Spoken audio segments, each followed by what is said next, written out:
Right, hello everyone. Today we have Julian from Austria, the only place on this world. What's The up, man? only How's it going? Hey man. Yeah, it was so funny. Like when I saw that you are currently in Vienna, right? Mm. Like you said you're not from Vienna though, right? Yeah, I'm originally not from Austria, but I live nearby Vienna. Yeah. Yeah, but it's a good place to live for sure. Like I do miss it sometimes and I want to visit it again this year. But anyway, enough about Vienna. All right, so let's tell the viewer a little bit about yourself, a Hmm. little bit of introduction. What do you do? Who you are? Yeah, sure. So currently, I'm a tech artist at Cloud Imperium Games. You might know us from our main game, Star Citizen, and the other one that we're working on, Squadron 42. And before that, I've done primarily architecture, like architecture visualization, where I did, like procedural tools using Houdini. And I guess in general, I was always doing kind of R&D roles, like um, looking for certain tasks that could be either automated, like basically there was always like two directions. Either there's already a certain workflow that we know and we just want to speed it up, or maybe there's a whole new thing that we haven't even tried because it's too Mm. crazy because you're like, Mm-hmm. well, we can't do that by hand. Mm-hmm. And those are usually the more exciting ones. Those are the ones that I like the most. And I guess that's kind of what you're seeing on screen. I guess the idea is like, um, you know, making something like these bridges would be, I guess you could maybe technically do it by hand, but it would take so long that probably no one would do it, especially in such a short time frame. Yeah. Um, I guess, and before that, like my whole journey started basically already when I was a kid. Like since I think since I was 2 or 3 years old, I loved playing video games, and I always loved everything creative, everything art related, be it drawing, crafting things out of whatever was lying around in the house. And I guess I always wanted to do video games. I just didn't know that that's like a real thing that you can, really do. But then you find out, oh yeah, wait, people make those, and it's a job. Mm. And then I went to the Games Academy in Berlin. It's a school where you can learn about either game production, game art, game programming, and yeah, and I feel like that's when it really started. When I started to um, really get more interested in the topic and exploring all these different avenues. But it was a long journey.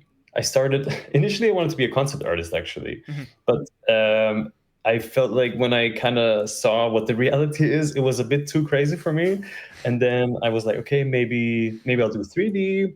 Um, and then I wasn't sure, like maybe I want to do environment art. Maybe I want to do, I think, weapons for a time. I also was thinking about props, hard surface, and I tried all these different things.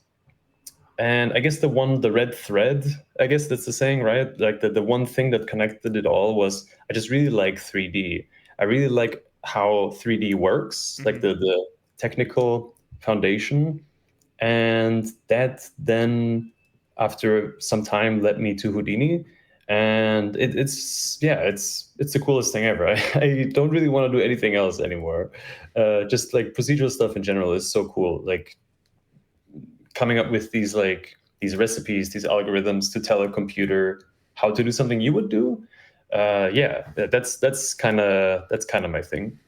What is the most thing that you hate about it, though? Because About like Houdini, love comes with hate too, right? that is true. It is sometimes a love-hate relationship. I guess like the one thing that me and my colleagues sometimes rant about is like sometimes the most complex things, or the things you assume are the most complex, are super easy. Like you've been fighting for months, or not months, but days and weeks on this one thing, and then you find out there's a node for it, and you're like, oh wow. But then there's this thing that you think should be super easy, and then it's the craziest, hardest thing. Like I forgot what exactly the situation was, but all I wanted to do was I had a mesh, and along an edge, I wanted to remove the points but keep the plane, the face intact. And doing that in Houdini is so crazy hard. It's not even funny, and it's like, which is like a super basic task. In 3ds Max, you just press the backspace, and then that's what you get. But in Houdini, you need to come up with some kind of crazy setup to get something like that going. I think, at least, if you guys out there, if you know how to do this, please drop it in the comments. But I think there is not really an easy way to do that. Yeah, that's maybe one of my gripes. Yeah. Yeah, so there will be always that one thing that will make you hate working with Houdini, I feel. But all the problems, I feel like every question in the world, the answer for it is Houdini can do it. Houdini will do it. But the how is But that reputation is kind of dangerous sometimes. I started to notice, like, the more I do it professionally, the more I try to like lower people's expectations, because so many people are like, Houdini, that's magic, man. What? And then sometimes you're in a meeting with some higher up people, and they think like, oh, it's magic, man, right? But then you have to like really tell them like, no, it's not technical. magic. Yeah. Every single thing I have to explicitly tell the computer, and if I don't, or if something unexpected happens, the thing will fail. It's super fragile, right?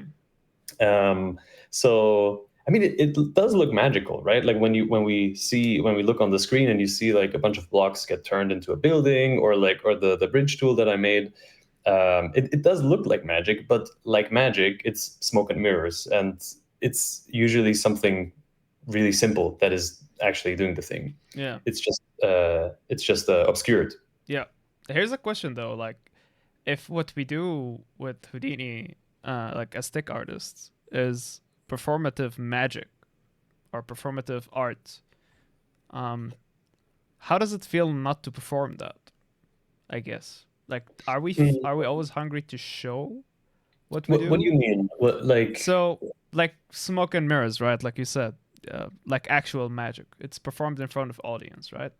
Mm-hmm. I feel like we do a bit of that, but of course, not as performative. It's just it makes it in the game, and you get to see our name at the end of the credits, right? That's it. That's the exposure that we get. Do you feel like you're hungry to show how cool like your skills are and what you can do? And was that like one of the motivations to go on Project Skylark? I see what you mean. Yeah, for sure, right? Because it is kind of a shame that you put all this effort into it, and you come up with sometimes these really crazy solutions to certain problems, but then all that people see kind of is the static end result. And in theory, someone could have done it by hand, I guess, and with just an insane amount of time or manpower. So yeah, for sure, this plays a role into it. Like I like to share what I make. I also like to show people that it's not that hard, because I felt like, because Houdini has this reputation that it's really hard and it can kind of turn people away. And in the beginning, I was on a tipping point when I was thinking about doing it, and I was like, oh, everyone says it's so hard, maybe I shouldn't try it. But then I'm like, you know what? Who cares? Like, let me just see. And then I was like, no, wait, it's not that hard, and it's super fun. No one told me how fun it is, and I guess I wanna show that to people, and I just wanna. I guess these videos, if I'm being honest, like a lot of these videos are kind of more for me. Like I just I only like to post stuff that I look at and I'm like, oh yeah, that's cool. That's what I'm trying to say, is that like I feel like we are like, if there was no computers, right? We go back to whatever Stone Age, right? I feel like we would be on stage doing tricks. That's what I think we'll be doing. Honestly, yeah, that might be like, when I was a kid, like I loved doing those, like the school plays and whatever, and like anything creative.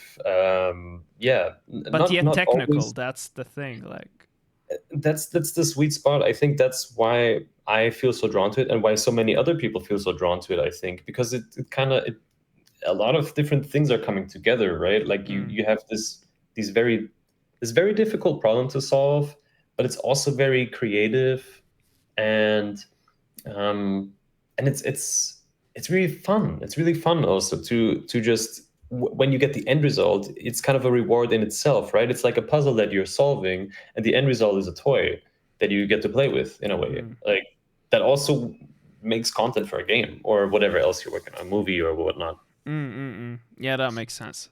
But like, what would you tell someone who, like you said, you were on the edge, right, of not doing it? What would you tell someone who is watching this, who's just overwhelmed with what they're seeing right now, right? With like, oh, I for sure can't do that yet, Yeah, right? right. Because like, because everything is kind of obscured, you don't really know what's going on in the background. I guess like, I mean, but actually, I think that seeing these kinds of things is helpful in a way, because what pushed me over the edge was being inspired by something that someone else made, and I think it was from Spider-Man, the city generation, the New York City generator, the building generators.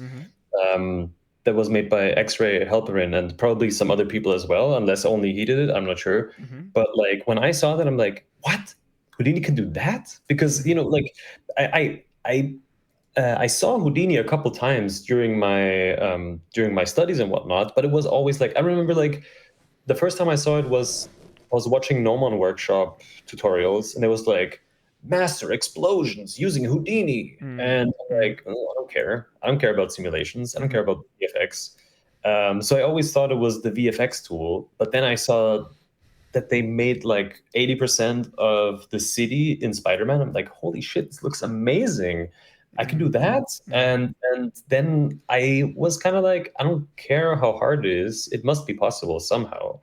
And I think what people that want to try it should just should be ready for is that it's going to take a little while until you see kind of the fruits of your labor.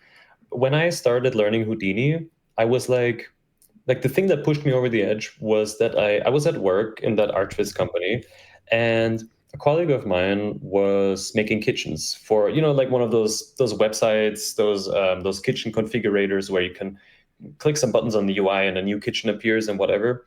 The thing was, this was all done by hand. So, making all these configurable kitchens meant that someone had to make like 35 different kitchen models so that all these variations are there, hard coded, baked, basically.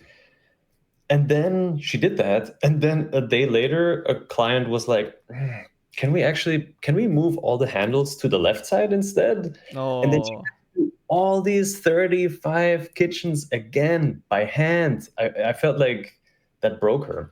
Yeah. And I was like, no, that's not okay, man. That's not this is not the way. And then I spent, I think, like 6 months after work just like watching Houdini tutorials by Simon Verstraete, by Rohan Dalvi, by I don't know, like all the greats, just to kind of get my bearings in making something like procedural, like making a box and beveling it, and then this kind of stuff. Makes sense. Yeah. After 6 months, I had a really crappy prototype of a kitchen generator. And I basically just made a GIF, and then I showed the GIF to my boss. I'm like, we could do that. And that convinced them to at least let me do like 50-50, like 3D modeling and 50% R&D with Houdini. And the ball kind of started rolling, because then I gained experience at work, and I had these real projects that I could test my knowledge on. And I think that is the important thing, is like doing something, like having a project, because you never know how to get there. I never, like the bridge tool or the Project Grot tools, I never knew how to get there. That's the thing. As a tech artist, you never know the answer. Like over time, you will acquire more and more, like a gut feeling of like, maybe I could do it like this, but you never know. And so it's always, the goal is always the important thing, because you will find a way somehow to that goal. That's so interesting, man. Like you touched on so many points that are very important to expand on. Like Sorry for rambling too much. No, you're right. Like here's the thing, like you have to be a little bit sometimes you need to think a bit in a businessy way, and I don't know how to put this, but like how you did it, you really wanted to learn this tool, and you thought like at work you were very frustrated with the fact that that person had to do everything by hand again, Mm. and you had to like put time on your own to just explore. Like you knew that there must have been an answer for this, or you had this gut feeling. But then most importantly, you didn't just do it and then threw that project away. You presented and pitched the idea, Mm. and this comes almost as an extrovert, right? Like you want to show your ideas, and I feel like a lot of tech artists are stuck in the introvert part of like Mm. creation, and like they would do that tool, and maybe they don't even show that tool. um Ooh, it was very helpful. yeah, Yeah, for sure. because I mean that was how you started, if you think about it. Yeah. Yeah, I mean, the thing is, um, it took me a while to get it, but now I think I get it why in every job application for tech artists it says communication skills as Mm, like one of the things that they're looking for. Because you think like, why, man? I'm on a computer. Why do I need to talk? But it's actually super important because you usually are like the guy in between different teams. And like you talk to the programmers, you talk to the designers, you talk to, I don't know, art directors or whatever. And you kind of need to be able to communicate with all of them. And I mean, sometimes that also means just join people for lunch and just get to know them. Like it's I feel like, I mean, it's not, I don't think it's a requirement, probably. You could still be, cracked at Houdini and never talk to anyone. But I noticed that, like, building up relations with other people is very helpful in your work and also in your career, right? Because that's the thing, right? Like, there are so many people that are super good at what they do, but nobody knows them. And that's the thing. You can be as good, you can be the best guy in Houdini, but if no one knows you, then it doesn't matter. Like, at least if you care about your skills being recognized in some way. Yeah. So by the way, yeah, everyone go to conferences. Like, important thing, go to conferences and talk to people. which conferences would you suggest? My favorite is the Everything Procedural conference. It's, I think, every April, like usually end of April. It's in the Netherlands, in Breda, at what is it called? The Breda University of Applied Sciences. Like a bunch of really good tech artists, Houdini tech artists have been from there. Anastasia Opara, Simon Verstraete, I think Paul Ambrosiusen, who started Side Effects Labs or was the lab's lead. Wow. A bunch of other people, like insanely cracked people, are from that place. Wow. And I wonder yeah, how it is like to just hang out, even if you don't have any idea about Houdini. Just hang out with those people and like, it's really fun. yeah. Like, I'm not sure how much I should say about it, but it's It's too really much fun. fun. Yeah. It's for a work conference, it's really good. That's awesome, man. Let's touch a little bit about the Skylark, and Yeah, sure. because you talked before we went on the podcast about how you wanted it to be. I mean, you're not. Mhm. It's not all your project. You took part of it, right?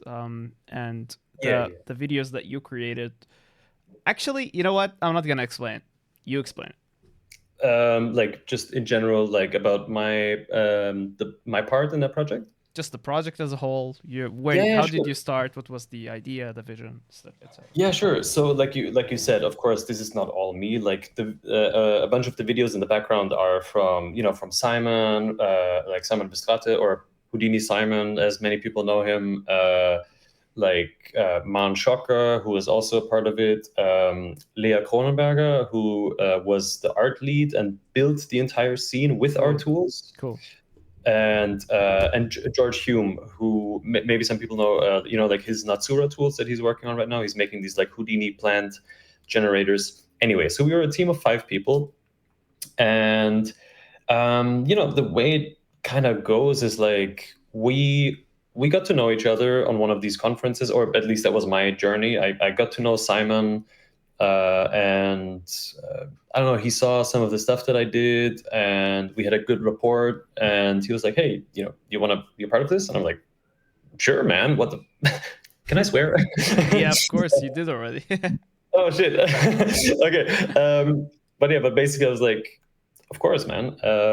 And then we kind of, it changes. Like last time it was a bit different than this time, but basically the way it goes is like we get a briefing of like, hey, this is kind of the idea that we're going for, and then we talk about it, maybe exchange some ideas, and then there's like a whiteboard full of tools, and everyone is like thinking like, which one would I like to do? And then we talk about like, and in my case, I saw the bridge, and I was like, you know what? I think the bridge could be kind of cool because we basically just have a bunch of reference images, and then we try, to get there as best as we can. And the reference image was really cool. It was, I think, from like, there was something from Skull and Bones and from Legend of Zelda, just these really crudely hammered together, like this kind of like tree houses and then whatnot, just like wooden structures that are like, really crude. And I was like, that looks like that would be really fun, like, and awesome to make. And I was like, you know what? This time I want to do the easy thing, the small thing, and see if I can just make it like really nice. And I think it worked out. I'm really happy with what I ended up with.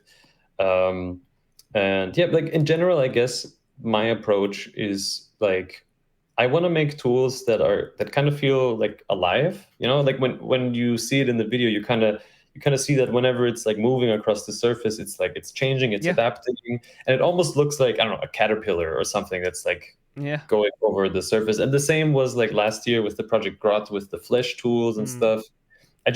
I noticed that this is kind of something that I really enjoy. Like when the organic feel. Yeah, even when it's not organic, right? Like it is just wood and nails and stuff, but it feels alive. And I noticed like, oh yeah, that's it. That's the thing. That's what I want to do. That's cool. And and there was a bunch of other tools. Like when you're done with your main tool, there isn't really.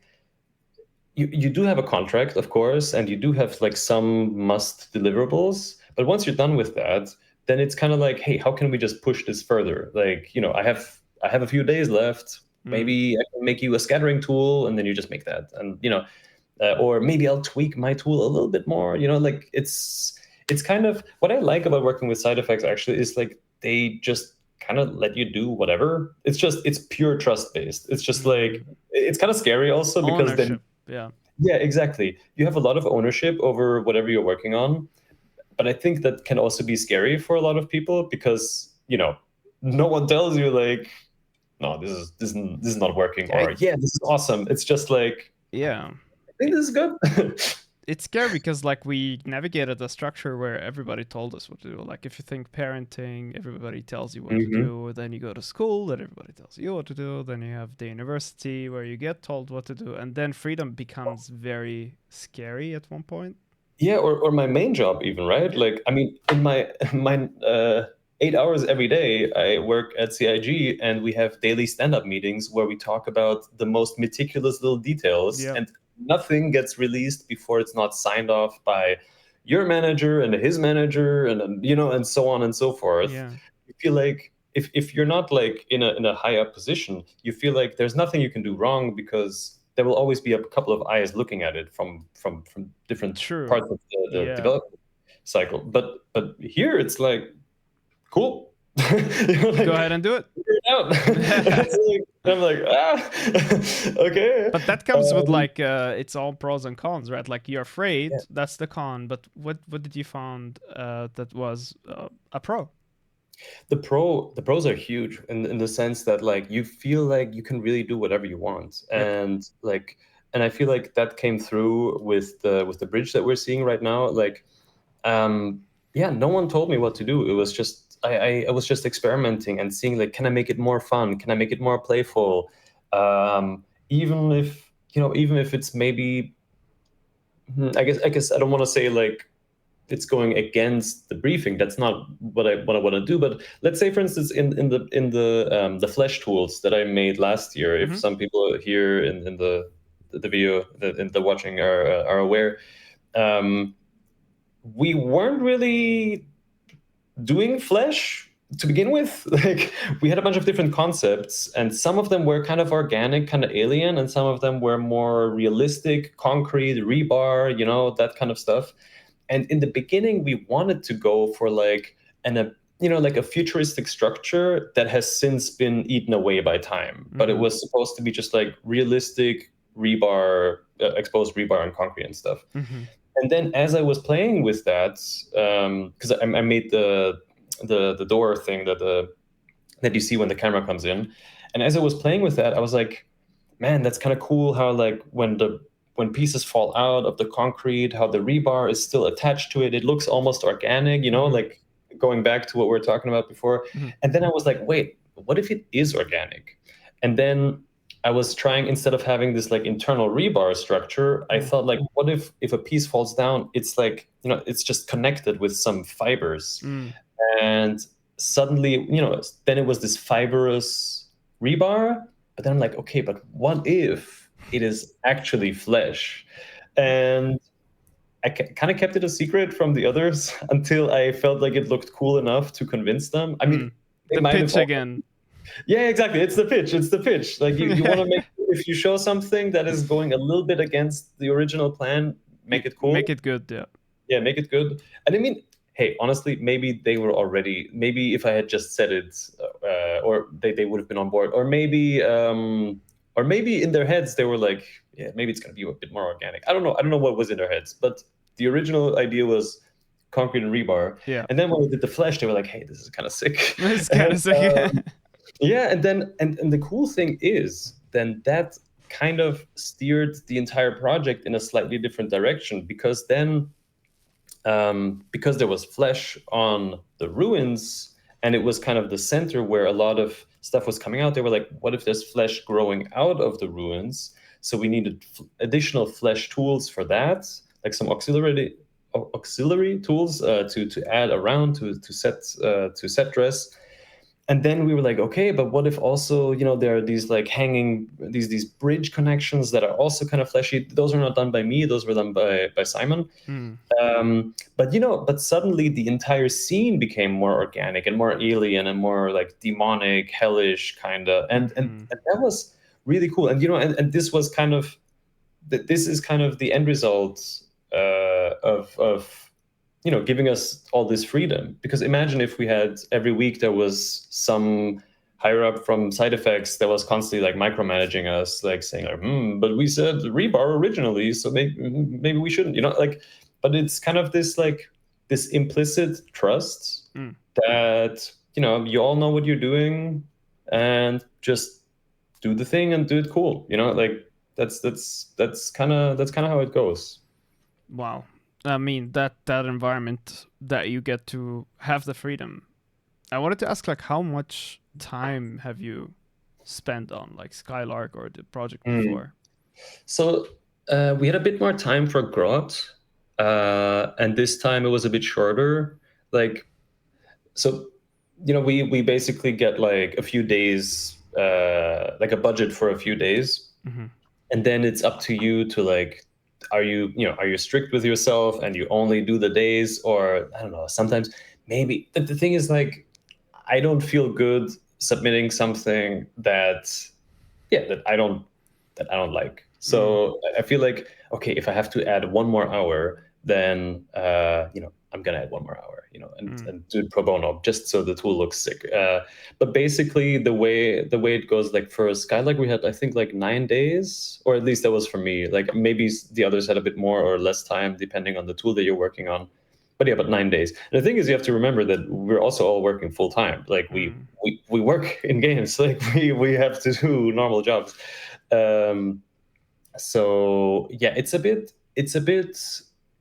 I guess that's the only tough part about this, like about being a part of this, is like if you also have another job, you need to be really good with your time management.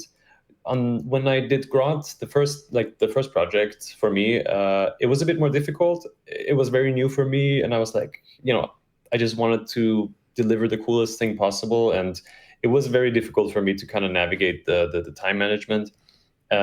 This time I was a bit better, and basically you just say, all right, Monday to Friday, I just don't think about it, or maybe you let some ideas marinate in your head. Like, I guess like that is a weird soft skill that I got used to, is that like I'm not working on the thing, but I'm just kind of thinking about it. I'm like, how am I gonna do the stilts of the wooden bridge? Like, how, like, what is the logic of how this plank gets attached to that, whatever. And then you kind of already, like, when you sit down and it's the day that you chose for your workday, when you sit down, you are already like, you already exactly know what you're going to do, and then you do the thing. And but that took a while for me to reach that point, right? Like, because often when you're working on these tools, you still need to figure it out as you go. But the thing about these projects, the like Skylark and Grot, like, is that there is not so much research involved in that. It's mostly just just do the thing.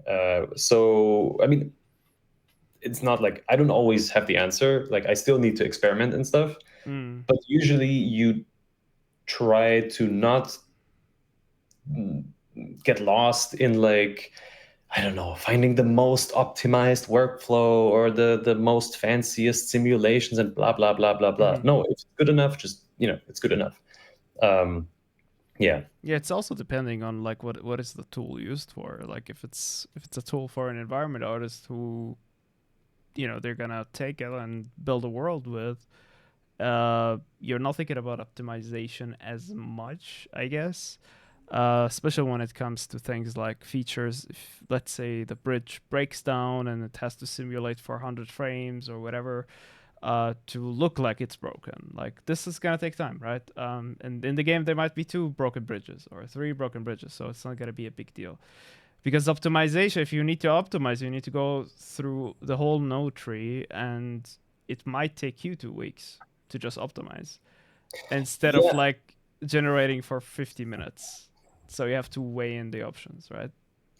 Yeah, I think like that is a good point actually to touch on. Like, I think sometimes you kind of have to ask yourself, like, is this worth it? Like, is it worth it to spend, I don't know, a quarter of the time that I have to just make it a bit more optimized so that I get one less weird comment in my social media?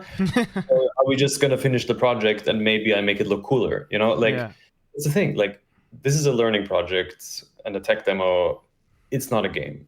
Like, so like, if you want to learn how to really do it, you learn that on the job, or like, I don't know, from 3D modeling. Like, but this is just meant to showcase you, like, hey, this is how you can spawn all kinds of things to basically the idea of that tool was like how you can, with just a bunch of points and some very rough information of the scale of objects, how you can still make something that looks pretty intricate and handmade. But of course, like, I wouldn't.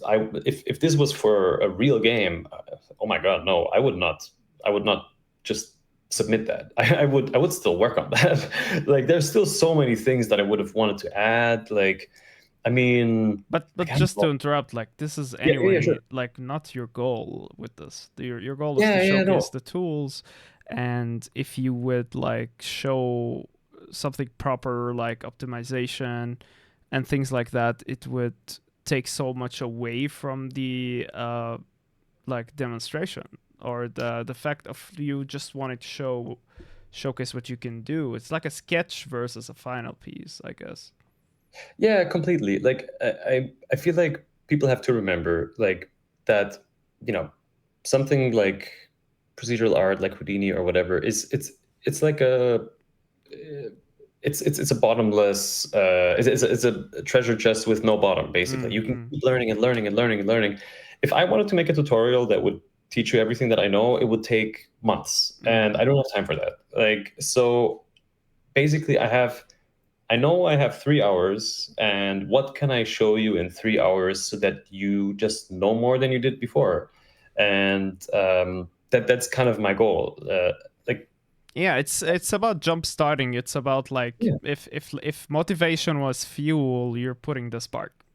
Yeah, if someone had like when you started procedural, when you started with Houdini, you've had a lot of motivation, you've had a lot of fuel, and the kitchen in that aspect was your spark, and that what got you started. And that was just a kitchen, and I don't want to diss your kitchen generation tool, but like when I see that bridge, like every time I'm looking at it, I'm like, I really wanna get my hands on that. I really wanna learn it, right? Like I wanna know what goes behind it, because I've created a bridge generation tool before, but like ah, to see how like handmade this looks, I'm like, that's super cool.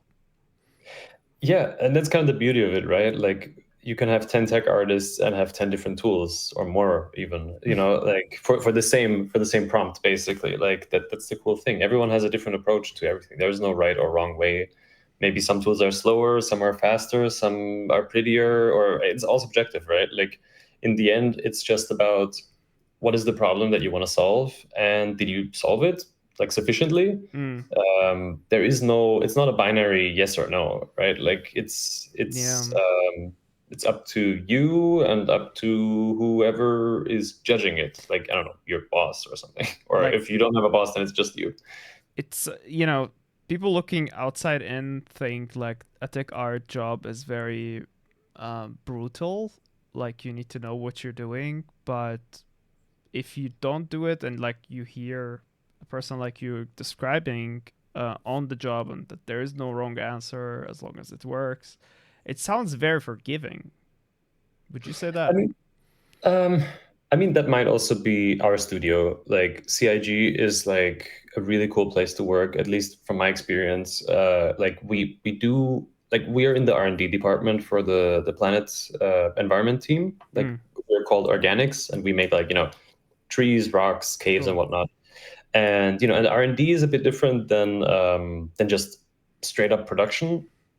If you're a 3D modeler, your time is very rigidly scheduled.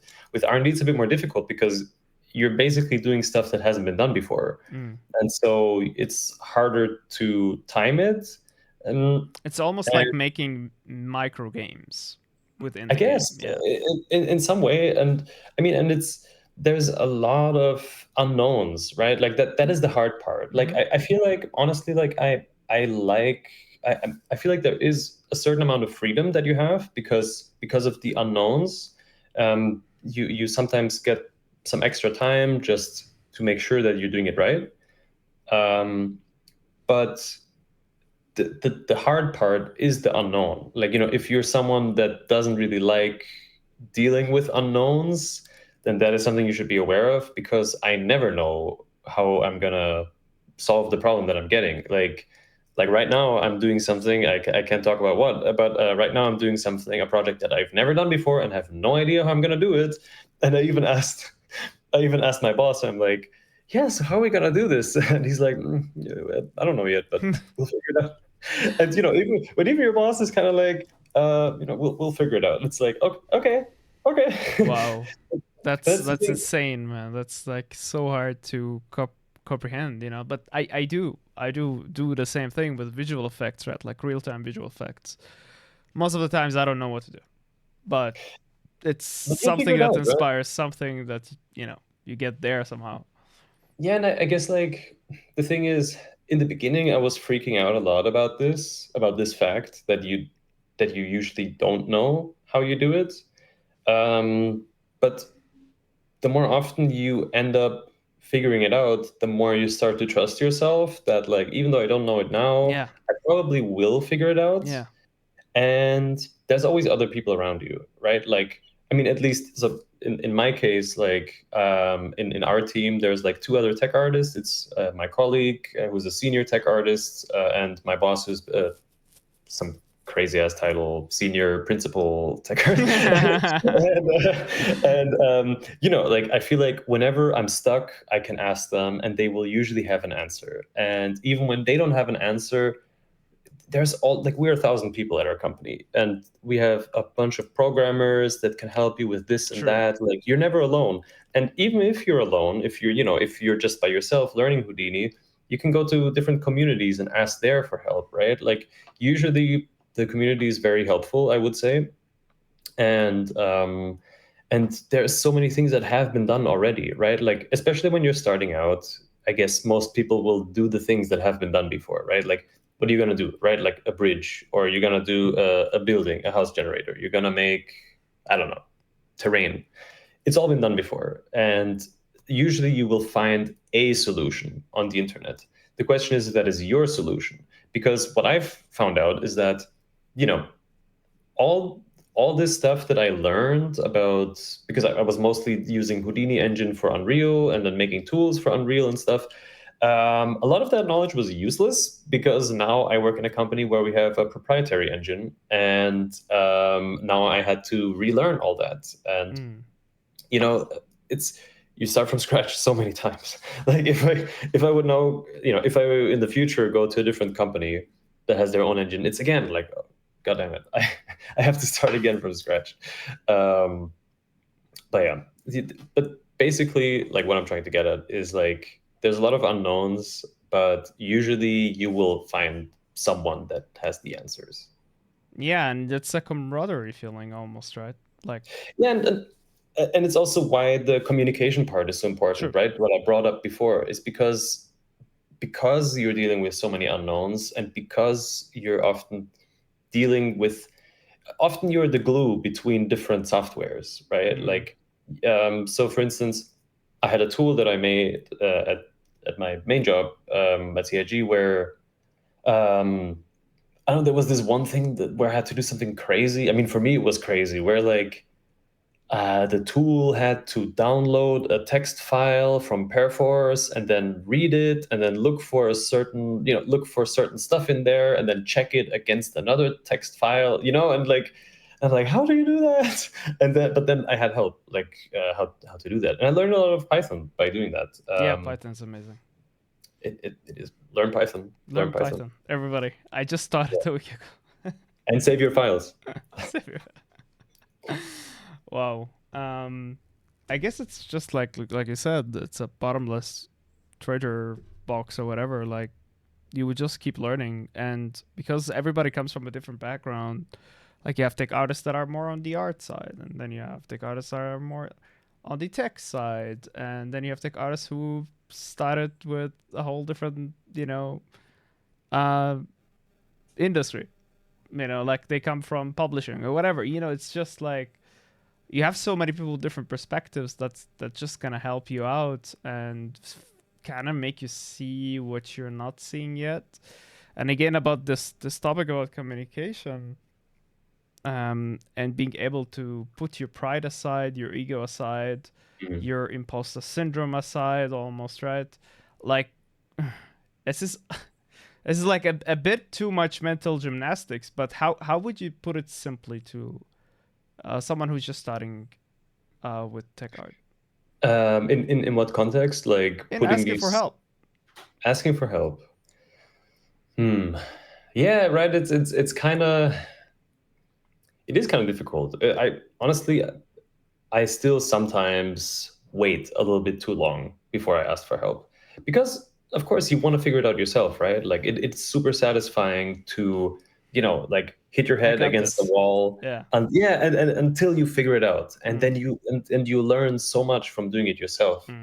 But at the same time, usually you have a deadline at some point. And so I think it's important to recognize when you're reaching the danger zone, Yeah. and then you just gotta say, okay, I don't care how this is gonna make me look. It probably, if no one cares, No no one one cares. cares. That's the thing. That's why we work together, right? Like Yeah. if you work in a studio with 300 or upwards of I don't know how many people, that's the reason why we work together, because we should collaborate. Yeah. And so just do what you're paid to do and work with other people, Yeah. and that involves also asking questions. And but I still feel that sometimes, but it's always surprisingly enriching. Like I think, was it today or yesterday?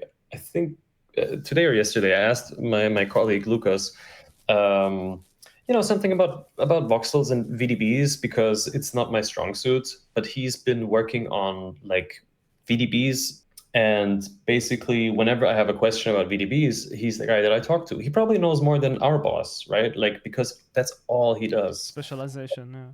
Yeah, exactly. He's incredibly specialized in that topic. And so, yeah, yesterday I had a question about that, like, I don't know, something about like volume wrangles or whatever, and we had this little talk about like 15 minutes where he showed me a bunch of different things, and now I know a bit more about VDBs that I would have never been able to find out by myself, right? Because that's the other thing. I feel like there's a fly here, whatever. ADHD. Yeah. This podcast is sponsored by ADHD. Yeah. But that's the thing, right? So often, especially when you deal with something so technical like game development, especially tech art and Houdini, you don't even know the words that you have to type into Google to find an answer for the problem that you have. Like, and I feel Yep. like that's why it's even more important to just talk to people, because I can tell him like, why is this thing not working? And then it turns out I'm over here, and he's like, no, wait, dude, you got it completely wrong, man. Yeah, Like, yeah. you got this and that, I think, yeah, like communication. Like, And also like putting your ego aside, putting like there's this saying, if you ask questions, it's gonna look bad on you. It's gonna affect how the team is gonna look at you, or you might not get that raise, or you're gonna be seen as high maintenance. But you know what high maintenance really is? Is you not saying anything and and people cleaning up after you. Yeah. people cleaning up after you. Exactly. Yeah, no, but also like uh trying to like keep your ego in check is a big thing. Like, I had to learn that also. Like, Mm. I wasn't, I started very differently, because like, you're new at a company, especially something as cool as Star Citizen, and you wanna be a part of that, right? And you want your work to be recognized as a part of that. And in the beginning, all my tools were like my babies. And whenever like someone was like, I don't know, when there's any kind of feeling in the air of like maybe someone would take over my tool, I was like, no, no, my baby, like, don't take my baby.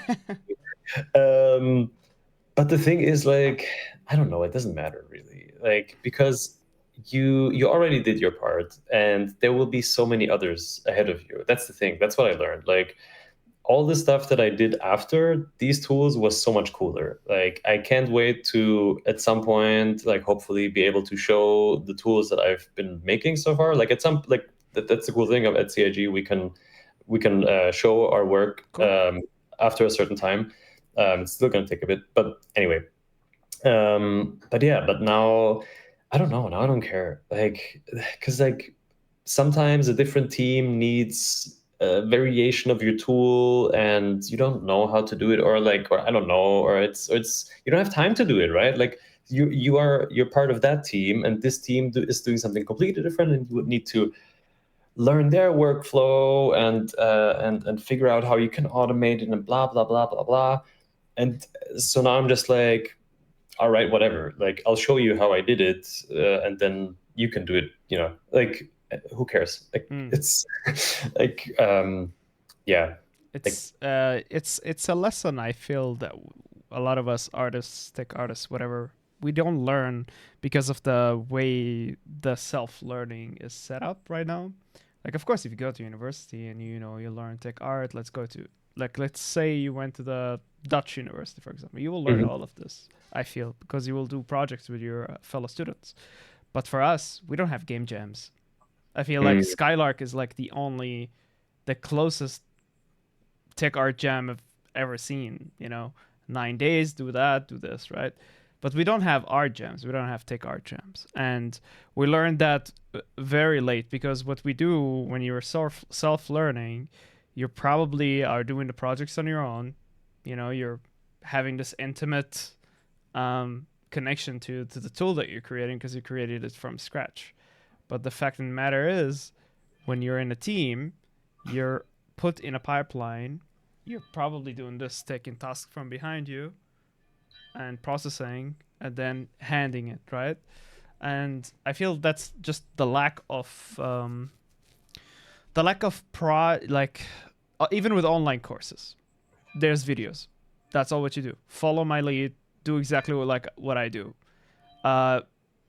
There is no like something where you do with the other students. Like even if you signed up for a workshop, 8 people signed up with you, you're probably not doing anything with them. And I feel like that's such a waste. That's such a waste. I wish, like, I am aiming to make that platform, like, with a couple of friends of mine. I really want to, like, enable that for people, like, who want to learn. Like, come on, let's get 5 people, 5 students who signed up for this workshop, work together to create something and put it out there. You know, I feel like that's the better learning than just, Yeah, for sure. Because like, even though like Project Skylark and the other one is kind of, it's a simulation, right? It's not like a real production environment. But even though it's just like fake, you still end up, you still end up in a lot of these similar situations that you would have to navigate in a production environment, such as, for instance, like the features that you're making for a tool, right? Like, because when I made the bridge tool, I was just like, I was coming up with this feature and that feature and whatnot. But you don't know which features the artist is really looking for, right? Like, it might be that some of the features that you're making are completely useless and they just look cool because you thought, wow, that would be so sick if it could do this and that. But then there's like a fundamental feature that you completely forgot about because you are not the person building the level, the level art. True. And it's this collaboration that makes you a better tech artist, because you start to, it's this feedback again, the communication. It's like it's the feedback that the iteration that makes the tool into something better, something more usable, and something more user friendly. Like someone asked me at a workshop at the Everything Procedural conference, is like, what is the right amount of parameters? And I'm like, I don't know, man. It depends. Like, because it's like, who is this for? Is it just for you? Is it for someone else? Is it for an artist? Is it supposed to run automatic? All like, depending on which framework the tool, which context the tool is running in, it's completely different, right? Like, is it for the player? That's also something that that needs to be simplified again. Totally. Like often I had the experience that, like, the artists wanted more control. They wanted more parameters, or then I don't know, or then you went too far and they're like, it's too fine grained, it's too granular. Like, give me less. Like, I just wanna draw something and something cool appears. Like, you never know, and that's the thing. One person is usually not enough. You need to test it on several people. Yep. What I can recommend people, by the way, is usually I like to have like one guinea pig, like the first person that I give the tool, and then they test it, and they're like my power user. And then I, to just make it functional at all. And then you slowly give it to more people and more people, because the thing you never want if you work in a bigger environment is to just release something out there and suddenly you have a bunch of people using your tools, and then they come back with a bunch of complaints of like, this isn't working, that isn't working. And I'm like, oh my god, yeah, of course, no one tested it. Like, it's, I feel like you should try to slowly increase. It's kind of like, right, like what games companies do with server stress testing. Yeah, you never want to release your game immediately to everyone, because then the servers are going to crash. Like, all right, so here's a question. I have 2 more and then it's done. Yeah, sure. So, like, the first question is like, okay, what are the stages of production a tool like this goes through, like the bridge, for example? Are we talking ideation, reference gathering, creation, implementation? All right, so like, what does it go through? That is actually a really good point. So in the beginning, like I mentioned, we just have like a mood board with some reference images of like, this is kind of the vibe that we want to go for. And then I kind of look at like maybe I will gather more, like because I want to see, hey, is there maybe something that we've missed, something else that I like. And then I put them together and I start looking for what they all have in common. And then I try to basically abstract the information and try to already kind of think of features. I think, what's really helpful? I think it's really helpful when you start drawing stuff, like really crude sketches, because what happens when you're drawing is it's this step of abstraction, because our brain is trying to, I don't know, like segment things into neat, discrete things, and you are basically already coming up with features in your head. And so what I did with the bridge is like I just took a screenshot of a certain bridge that I liked, a reference image, and then I started drawing over it in different colors of like, okay, so the blue thing could be the pillar, the stilts, and then but the stilts are also connected, I see on this image, and then I see, okay, there are these planks that you can walk on. How are they attached to the other stuff? Like, what is the, you need some kind of plausibility of that this thing could even stand on its own. And so I try to like, yeah, just kind of come up with the rules as I go, and then I immediately want to test it out somehow. Like sometimes I go into Unreal as fast as possible. You don't always need to do that. It helps sometimes because there are some things that you might have missed. Like maybe there's an asset in the level that completely breaks your tool or whatever. Usually it's already helpful if you just have some placeholder stuff inside of Houdini. And like yeah, cubes, and then basically, like yeah. And in my prototyping. tutorial, yeah, exactly. In my tutorial, I just have like a plane with some noise on it, and then some spheres, and it's like, all right, these are rocks and mountains. Don't spend too much time on that. Just something that vaguely resembles what the final level is going to be. And while you're doing that, you're gonna start to understand the limitations very quickly, and you have to come up with certain workarounds or new rules. And really important, as soon as you have anything remotely usable, immediately give it to someone and let them test it, because that's when the real problems are going to come out. Because the thing is, you know your tool best. You know what you can do and can't do. But you also have a very you have like blinders on, like a horse. Like you only know what you know, and only when you give it to another person, they will really break the tool and tell you about all these things that are not working and features that they might want. And some of them were like super important. Like what was it? I mean, because of that, like let's go back to Project Grot, for instance. Like in the beginning, all the flesh stuff was supposed to be one big tool. I had this big ruin thing that was fully automatic and was just like, it was I was trying to basically program art direction into this thing, which was a nightmare. And then all it took was just like Leah, our art lead, testing the tool and be like, I kind of would like to have more control. Couldn't we just split it up into 2 different tools? And I'm like, oh my God, yes. Oh my God, this is so much better. I have less work and you have more control, right? Yeah. Like sometimes it's just like, just split them up into 2 tools. Less is more, right? Sometimes it's yeah. And you are like, as a technical artist, you're so much into the like, I'm gonna make this whole thing work and I will put so much work, otherwise I'm not a good tech artist. But sometimes it's exactly. just like, why are you making your life so much harder?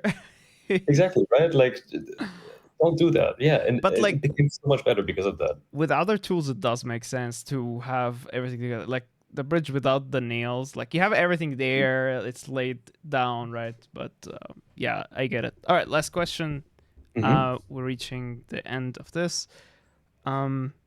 Is there anything that you would still like to add, promote, or tell people to do, especially beginners who are Yeah, for sure.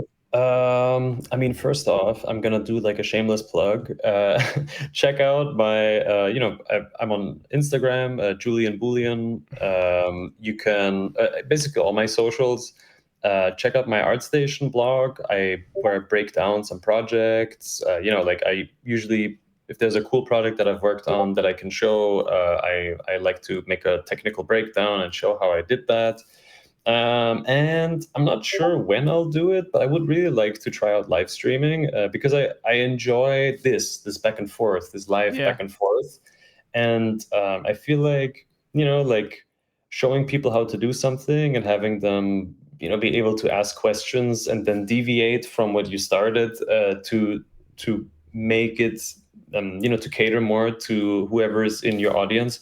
I feel like that would be really cool. I'm thinking about doing it on Twitch. I already have an account, but I haven't started yet. but yeah, and what I wanna, let's see, what would I want to tell to people? I mean, first off, go to conferences for real. Like, put some money aside. Like, I don't know, save as much as you can that you can spare every month into like a conference fund, and then go to a conference near. And the reason why I'm saying that is because it doesn't matter how good you are if no one knows who you are.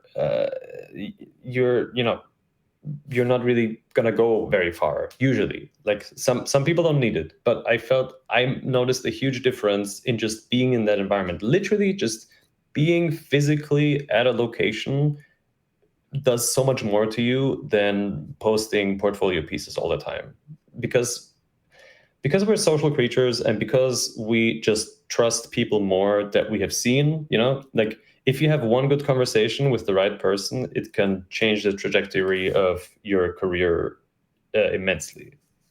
All right, that's great advice. People, go to conferences. All right, Julian, the Bullion. We'll leave all the stuff in the description that we have discussed. I will still talk to you, Julian. I'll just say goodbye to the viewers. Yo, as always, Jack Bye-bye. Jaros was here. See you in the next one. All right.